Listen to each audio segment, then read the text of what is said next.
my mission for today is to give another flavor, and flavors are important in physics, about particle physics and on the experimental side. So there will be things hopefully complementing what Fabio just told us. So that's the plan. I'm using often high energy physics, and so I gave the acronym there, HCP. Since this is the first time we meet, I thought it was good to introduce the travels first for the IMAPP program. So Kevin in the next talk will explain that comprehensively, but that was just to introduce myself. So the first semester happens in Clermont, and this is the place where I'm teaching. And I've just added up, because the green color is never used in my slide, and that's the Dortmund University color. And I just added a question to the one that Fabio asked you about the diffusion of the red color.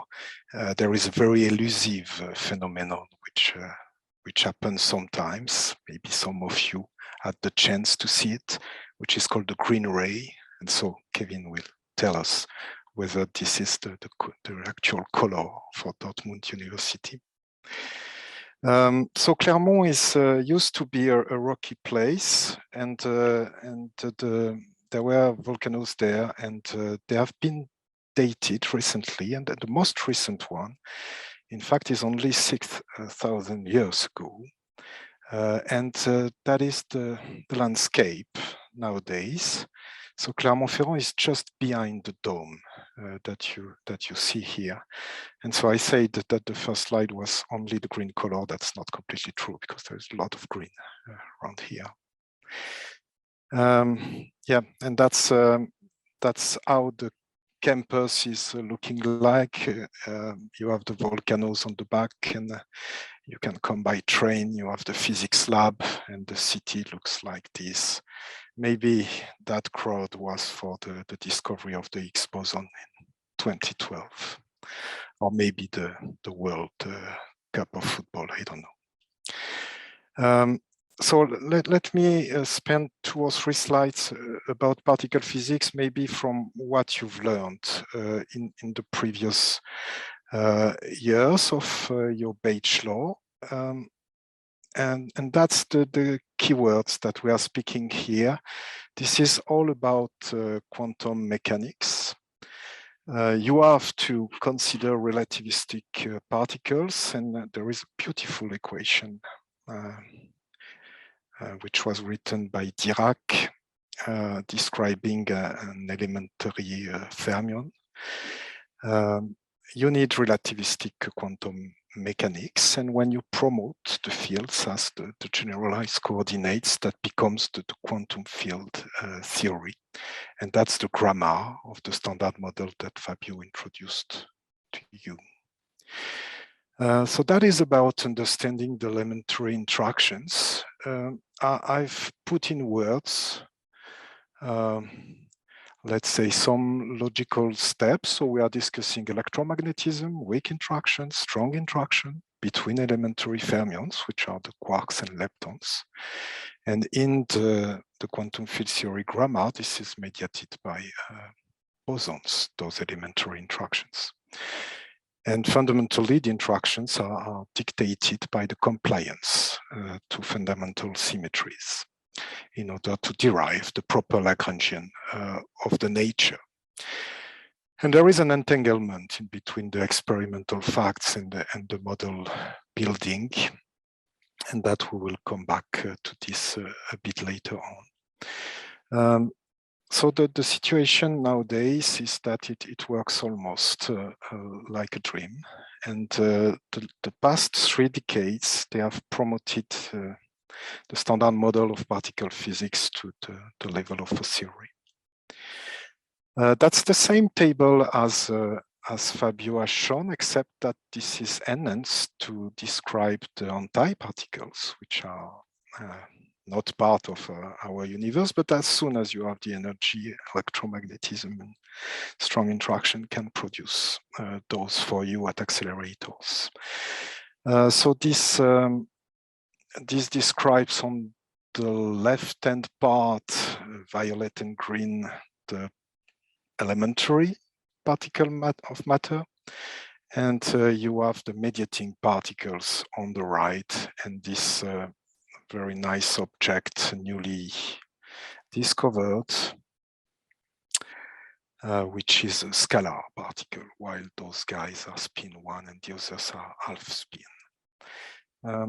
So that is something you can find on the web. Maybe you got those into some lectures already. So it really takes the 2 years of the IMAPP program to make sense of it, and maybe a lifetime more to make progresses. So why do we think that that this works like dream? Because of the plots I'm showing here. So I mean, I will definitely not explain what they actually are, but I just want to tell you the level of precision that we get in our understanding of the elementary interactions. So the two axes there are rho bar and eta bar, fundamental parameters of the standard model that the theory does not tell anything about. You have to determine them experimentally and try to find a consistency check. And each of the color of this plot is a measurement of a particular physics observable. And everything which is white is excluded at a given confidence level, in that very case, 0.95. So if the explanation is correct, then there must exist a place where all of the measurements are indicating the same value. And this is the very little bin that you are seeing here. So that is a tremendous success for the standard model hypothesis. The other one came, let's say, in the past 2 decades, where the top quark, the heaviest particle in the realm of the elementary matter particles, and the fundamental scalar were predicted from measurements which were performed at the previous generation of accelerators. It was saying that if the standard model is correct, well, there must exist, for instance, a top quark at around 170 times the mass of the proton and a Higgs boson a bit below or close to 100 times the mass of the proton, 100 GeV. And the new generation of machine was the Large Hadron Collider at CERN that you visited in Fabio's talk. And when this particle was searched for, it was, well, I mean, at least a narrow scalar particle was found at a place which was essentially predicted. So that's a tremendous success, and this is coming from the beautiful theoretical framework of the standard model and the ensemble of collider physics experiments that were built. And I forget about this slide. So our current understanding has triumphed to date, and that's the important word there, from the different attacks that the different generations of experiments, not only colliders, by the way, it can also be just accelerator-based experiment.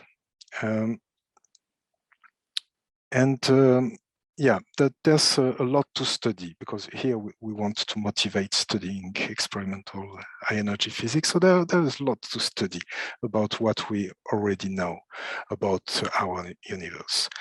But there are many reasons to think that we are just at the beginning of a new quest. And there are many arguments that that one should go beyond the current understanding. And so I will overlook the compelling theoretical arguments that do demand this path. And instead, I will just cite some critical questions of the field right now, and that are touched in the IMAPP program. So the neutrinos have a mass, and that is not easy to accommodate in the current framework. If you go towards cosmological observations, there are very intriguing evidence that there should be another type of matter than the one that is currently in the standard model. So there is no obvious explanation to be found here. And the last outstanding question might be the baryon asymmetry in the universe. We only see matter around us wherever we point a telescope in the space. And even if the standard model contains all ingredients to explain that, there is still no mechanism that could provide that amount of, let's say, matter on antimatter asymmetry as it is observed in the universe. So then when it comes to experimental physics, the question is, what are the tools that we are using for that? So this is the only equation I will provide. So you find back the de Broglie equation that you learned in the beginning of your quantum mechanics lecture, that the wavelengths associated to a particle is connected to the Planck constant. That's the momentum of the particle, which is at the denominator. And this tells you a bit the difficulty of that quest. I mean, if you want to probe short distance physics, so I'm just picking up here 10 to the minus 18 meters, which is basically our knowledge right now. Then the energy that you need to develop in order to scrutinize that window of the universe would be something like tens of GeV up to TeV, of course, when you reach 10 to the minus 20 meters. And so accelerators and colliders are the necessary tools to reach that energies. And that's the name, I mean, high energy physics. This is not the only tool, because you can always reconstruct a little universe at 10 to the minus 20 meter, but you want to detect all the products of a collision to make sense of the underlying physics. And so the Large Hadron Collider is one example of such tool. So it's an important object for our program because it's at the barycenter of our three universities, Clermont, Dortmund, and Bologna. And so the European physicists first, and now the worldwide physics community is contributing to these accelerating facilities that are shared among physicists in the world. And the Large Hadron Collider is represented here. So it's underground, typically 100 meters underground, but it's a bit tilted. And it happens in the Geneva basin. So I've picked up just one example of a detector installed underground along the line. And that's the Atlas detector. So you see that this is not only the accelerator, which is a very large scale apparatus, 27 kilometers for the LHC, but this is also the detector in order to see the collision that happened in 10 to the minus 20 meters. Yeah, and you have the scale, the human scale, which is represented here. Yeah, so in order to invent and operate this kind of machines, there is a wide set of skills which are necessary to apprehend. And that's a view of the IMAPP program to provide you with such skills. So then I'm trying to give few elements of why it's interesting to study experimental particle physics. The quest for fundamental questions is the engine, of course. I mean, you want to know how the nature works. But there is maybe a specificity around there, and this is the worldwide collaborative effort which happens in theoretical physics and also in experimental physics. And CERN is one example of such a body in which the accelerating facilities are provided for a large community of users. And CERN has more than 10,000 physicists those days, and they have all nationalities, and they are looking in the same direction. So that's maybe a more personal note, but when you enter in high energy physics, you are belonging to collaborations that are promoting instruments well beyond what a single individual can do, and that is bigger than us, right? And it's eventually very rewarding to participate to such a human adventure. Let me mention that CERN is let's say, the closest and the biggest example of such a place where to make this physics, but there are several other centers in the world, and they happen to be also partners of our pedagogical program, and so you have opportunities to take internships and master studies around there as well. I mean, in our universities and in those centers. There is a bit more that I had to add before concluding this rapid presentations, and that will go into the details of what we are proposing. So in order to master, let's say, the different elements of the complexity of high energy physics experiment, you would need, of course, to master some theoretical concepts, theoretical physics, in order to apprehend the motivation.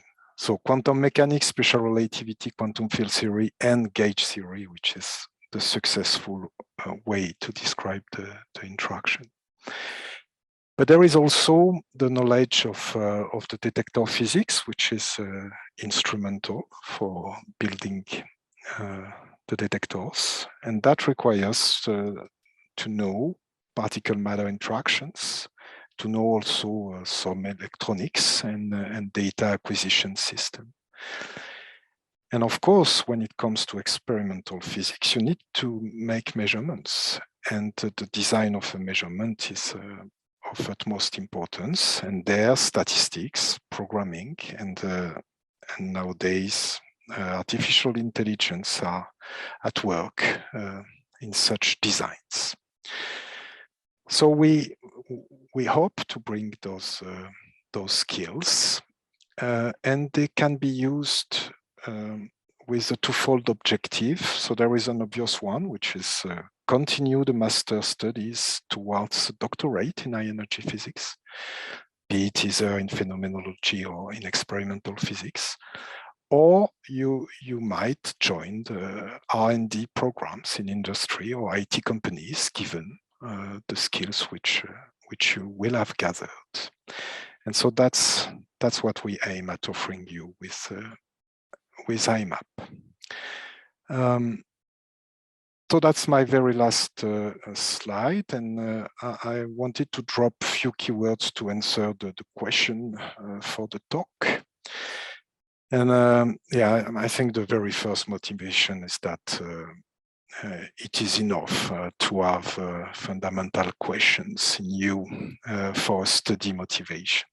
But if ever you also like building machines, designing electronics, make high-level programming and touch to the computing infrastructures. These are things that you can do as well when you work in experimental physics. And of course, you need to enjoy making a measurement. And you can touch all of these together, and then you have a view of a complex system. Last but not least, and that's true for the theoretical and the experimental physics, we enjoy an international environment, and that is a wonderful place to have rich cultural exchanges. Okay, that brings me to the last slide, and I thank you for your attention.